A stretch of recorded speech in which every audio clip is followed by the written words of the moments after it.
with you. Big thanks to Nathan Gully Williams, our guest in part 1. We could have chatted to him for ages. Actually, it was brilliant to catch up with him and hear about some of the stories about the players he played with, and in that really, really great Scarlet side as well. But let's stick with rugby, but talk about the international game, because of course on Thursday it's the opening night of the 2026 Six Nations. It will begin in Paris. We've done some statistics on this. First time in Six Nations history the tournament starts on a Thursday.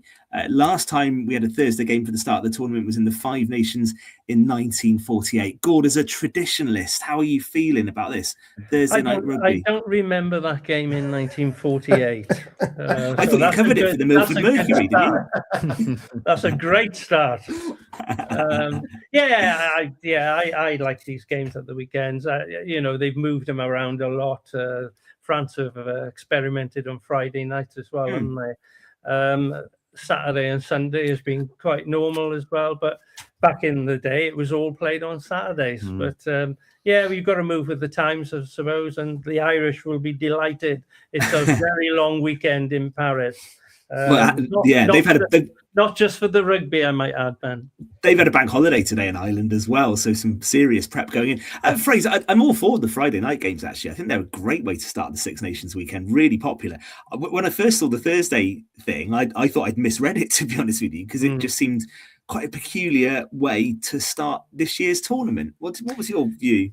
Doesn't quite have the same ring about it, obviously, as always with these things, underpinned by background reasons, including financial ones and advertising and so on. But no, I don't like it, Ben, to be honest. I like it to be a little more enclosed. Certainly, like you, I don't Friday, Saturday, Sunday, if it's done within that window, or Friday and 2 games on the Saturday, I prefer. I think once you start bringing the midweek element to it, I think that's undercooking it a little bit. And it's also, I got no doubt the Irish will be travelling in droves, so it's the wrong away fans to talk about, but it certainly does make it more difficult for travelling supporters as well. So, I'm not a huge fan of it, but we'll see how Thursday night pans out, I suppose. Yeah, 8:10, then the tournament will start for 2026 in the Stade de France.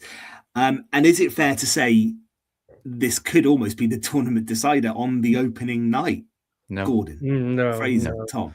No, far from it. I think England will be right in the mix. I don't think this Ireland team is certainly perhaps half as good as people think of it. It's certainly not half as strong as it was a couple of years ago. I don't think they have really started showing signs of a positive rebuild since the World Cup. I think that was a very aging side that went out in that World Cup. They came to the end of their almost golden era, or strong era, if you like. And I don't think as yet they found the players with the same credentials to come through. There are, we got people like the number 10, Prendergast, they're showing promise, but I don't think this is anything like the Ireland side of 2 years ago, for sure. I backed France to win with room to spare, actually, in Paris. And I think the championship will come down to France and England. France and England in Paris, I think, is more likely to be a decider than Thursday night. It's interesting, isn't it, Gord, just on that topic of Ireland, have they underachieved? It does feel Andy Farrell maybe at something of a crossroads in terms of how his tenure as Ireland coach will be viewed. He'll be going down a slightly different path with some new players establishing themselves, but I think there's a bit on the line for him going into this Six Nations. Yeah, well, we've gone through it at Wales, haven't we, with Gatland, with the sides that he produced over the years. I mean, the quality of players that Ireland have had over the last decade, I would say, to be fair, and a little bit closer. They've been a phenomenal side, to be fair. I mean, beating the All Blacks on a regular basis at one time. That was amazing sort of period. But yes, they've a lot of the old boys are starting to get a little yard slower. Some have retired as well, and it happens to all international sides. They have to start bringing in players to do the job, and some of them won't be as good as what was before. It's just the nature of the beast, isn't it? Let's be honest. But he's still a good coach. That Ireland are a threat against any side, but I do believe France are the side to beat this season. They got so much flair, so much strength. They're going to take some beating. England are the only side I can see, as Fraser said, of competing with them up front, and they have got a very good back line as well. Wales, Scotland. Scotland are a very good side. They're possibly not as strong as what they were a couple of years ago either, but they're still a very good side. And then Italy, they got an immense pack. And, if you can control things up front, it makes it very difficult for any side to get their hands on the ball. They got a very good place kicker as well. They fly half. He puts the ball between the sticks. Points on the board that counts. It's going to be an interesting Six Nations, and I haven't even mentioned Wales. I'm hoping there is a bit of light. I think we've got 3 home games against all the sides that play in blue. I'm hoping that we can get at least 1 W. That would be great. Okay, let's go to Saturday then, because the tournament starts Thursday, nothing on Friday, and then Super Saturday, really, and a 20-5 kickoff at Twickenham, England, Wales. Steve Tandy, I think, is still saying this is a tournament to build towards 2027. Fraser, it looks like Jack Morgan will probably not play much of a part in the tournament. What do you make of Tandy's Wales? And it's a tough opener, that, isn't it, going to Twickenham on match day 1? I will say this. I maintain that Steve Tandy was the right appointment at a very difficult time for Welsh rugby. And all the noises you're hearing from within the camp, it's a much more settled and happier camp, certainly one than it was in Warren Gatland's second reign, where we saw quite fallout and off-field turmoil that maybe wasn't handled very well there. So I will say that. But I think he's got another harrowing prospect on his hands in the Six Nations. And my concern about this Wales team, and I think it is right that it has to build towards 2027, but you do need positive displays while you're building. You do need signs of encouragement. Now, this isn't a Welsh that hasn't just scarcely won in the last couple of years, Ben. It's scarcely competed, right? You look at the margins of defeat last year, that they were huge. Even in Italy, I was actually out in Rome, completely lopsided scoreline by Wales scoring, I think, 2 late tries. They were second best by some margin in that game. The only games where you look that we've really competed in the last couple of years was twice away in Japan, won 1 and lost 1, and then the Japan game at home where we won at the death. But against the sides we're about to come up against, we didn't have a competitive fixture last year. I worry gravely about the England result on Saturday. I think England have got a lot more depth now and are building a lot more nicely than people are giving them credit for. You look at the England bench named today, right?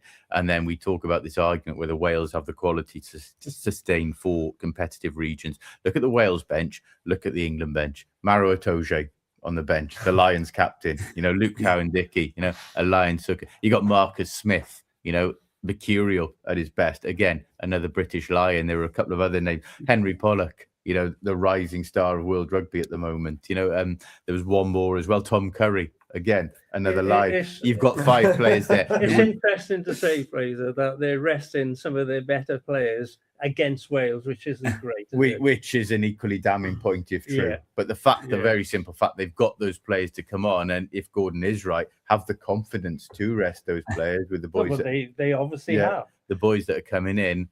It's frightening. It's frightening, and it really does underline the lack of player depth we have in Wales compared to the other nations, which is sadly one of the reasons we have to cut to 3. I don't agree with how it's been done, but we have to. I tell you one thing that will go in their favour is Tandy's dressing room talk. What you're just naming as British Lions on the bench, them to have the audacity to do that. I tell you what, that changing room is going to be revving when they come out. Whether they can, that reverse psychology can work, but Tandy will definitely use that, what you just said there. I tell you what, Fraser's getting me closer. Buzzing going out to Twickenham. Fraser's getting me closer to tipping England. On their chest will be ripped off. Knocked off you, right? Fraser's getting me close to tipping England to win the thing. Actually, Gordon, on the back of that, I'd be fair. He didn't say those words.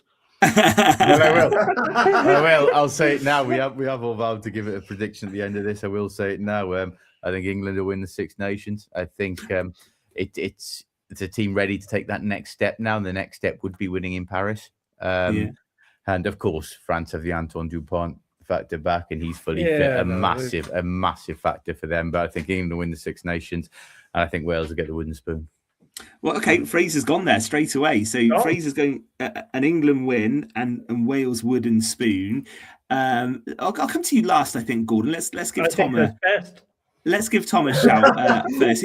Tom's got a very good record, actually, when it comes to the Six Nations historically on this show. I do. I feel the pressure. And yeah. I think I've had brother-in-law in my ear for too long, actually. He's definitely a red rose. And he's been telling me about their last kind of 18 months and how they formed in that depth that Fraser mentioned. And I do think that they can be adaptable enough to every team that they're going to come up against because of that depth. And I do think that England are going to get it this year. And wooden spoon, Tom? Oh, Italy. Please. Yeah, I mean, that's a big game in Cardiff, isn't it? Wales against Italy. And Gordon, you've been there the last few years for that fixture, haven't you? In this time, mate. I was going to say, you haven't bought any luck for Wales, have you? No, not at all. and on each occasion, I must say, they were well beaten. Italy thoroughly deserved their victory in Cardiff. Yeah. I think the question is, I'm going to say England to win the tournament as well. I think there's a big night coming in Paris, which might just tip the balance England's way. That's my only thing where I can see that they could slip up. Not saying they will slip up, but in Paris is a very difficult place to go. They will be in confident mood, maybe a little bit too arrogant like they can get, which I like to see. And then France will put them into their place. So I don't think there'll be a Grand Slam, though. I think... Yeah, you could be right there, Tom. I think there's a few sides capable of beating each other, yeah. It's going to be an interesting tournament, isn't it? I'm looking forward to it. So a France tournament win for you, Gord. Well, I can't say that word. I don't know that nation. I'll say it for you. Then. So I think they're a good side, but I'm hoping France will win the Six Nations. Who's going to come last? I can't say that either. I'll go with Italy with Tom. Yeah, I think it's that game in Cardiff is going to be crucial for Wales, isn't it? And I think realistically, they probably are playing for fifth spot, just given where they are in the cycle with Steve Tandy I wouldn't say that. I think Scotland could come into that equation as well. I think Scotland are quite strong. I think Wales are playing the three blue sides at home. I'm going to say, if you want a story that could emerge in this Six Nations, could be that Scotland are as strong as they've been in recent years. So that could be the one to watch, I think. I think there's big tournaments for Scotland and for Italy now. Gregor Townsend, it seems like forever and a day, we're talking about a Scotland team that's made progress without ever taking that next big step, without winning the big games. We saw it last year. I think Finn Russell, late kick, missed to lose it to Twickenham. So many near misses against the sides ranked above them. This has got to be the tournament now where they come through. And Scotland come to Wales, and we got a certain coach who was there for a little while. That's true. We'll know their ins and outs and what they do. No, it's true. But Scotland, have threatened to challenge for this tournament for so long without ever doing it. Italy have built brilliantly. Years of harrowing results at the top level, to the point where we were questioning their place in the Six Nations. We did. Throughout it all, they were building under 19s, under 21s. They were building the word which Gordon rightfully uses so often. They were building a pathway, and it's come to fruition now. Tommaso Allen in the back line there. Gordon's right, a real pack that can maul you about the place. But now's the time for Italy to come away from almost being a lower tier nation in this tournament, and can they challenge the top sides as well? So it's big tournaments for Scotland and Italy. There's less pressure on Wales, but I don't think that'll yield more positive results. I'm sorry. And we're talking about these three home games. I'm sorry, I don't think we see the Principality Stadium, which will stay that till 2030. We've learned today, naming rights. It's not that fortress anymore. It's not that cauldron of noise. It's not 72,500 singing Welshmen. Results do that, though, don't they? Bad results do that. Yeah, you're right. Right, so much else, so much Malaysian Welsh rugby at the moment. A lot contributes towards it, but it's not the fortress that people make out. I think people are overplaying this three home game thing, to be honest. I tell you what, there's family fortunes going on in Tom Dyer's household. His brother-in-law is commenting here. All sorts going on. I'll give you. Let's have two final hot takes. I think I'm struggling with Wales to see how they don't finish last, unfortunately. And I got such a soft spot for the Welsh side, and I'd love to be able to say I think they might finish above Italy. No room for sentiment. I understand that, Ben. No. And the reason I can't is because you just look at the form going into it. No Jack Morgan. Get better. I think. And so what I would say is I think we will see some progress under Steve Tandy, and I think it might not be a miserable Six Nations necessarily for Wales, but I think it's going to be very difficult because of how the other teams are going. And how about Ireland to have a really bad start to the tournament and not recover and finish outside the top 3. And any takers? Yeah, distinct possibility. You know, you're looking at an Irish team, England, like I said, France, Ireland, big performers coming to the end of the road. Bundy Aki banned for the first 3 weeks. Yeah, that's going good. to France. I fancy him to lose both France and England. Yeah, that's a possibility as well. This isn't the Ireland team of years gone by, that's for sure. But I did also, Ben, I did sign off my live online coverage of, on a more positive note, Osprey Dragons have said that we're now going to go back to off-field turmoil in Welsh rugby. The debate's going to go on over 3 or 4 regions, but it's nothing a 2026 Six Nations Grand Slam can't solve. Exactly. And I tell you what, there's nothing like talking about the Six Nations on this show. It doesn't have to get the comments ticking and the conversation going. So I'm looking forward to the tournament. Starts, don't forget, ridiculously on Thursday night in Paris, but hopefully Thursday night rugby won't be a thing in the future. And then an exciting weekend to come. We're going to have to take a moment and we'll come back for the very last part. Go on, Fraser. Do you want to just... No, I'm going to read out one comment here, which word? is relevant. Coming from Abigail HD. Mark says Wales should drop to 2 regions and 1 development region. It's another viable argument that is being put about as well, that we should, instead of tinkering with change, we should just be going 2. Well, Alan Wynne Jones has made the point that that's what the WRU wanted. The plan A was always going to go to 2. And should rebrand it East and West. And West, yeah. Yeah, good shouts. Listen, we'll come back for the final part and we'll just wrap up some of the other weekend stories from across the county. A bit of football played. We heard from a very happy Kilgetty manager in the first hour. So we'll just do that for the final part of Pure West Sports in just a few moments. Pure West Sports Show, sponsored by Eaton-Evans.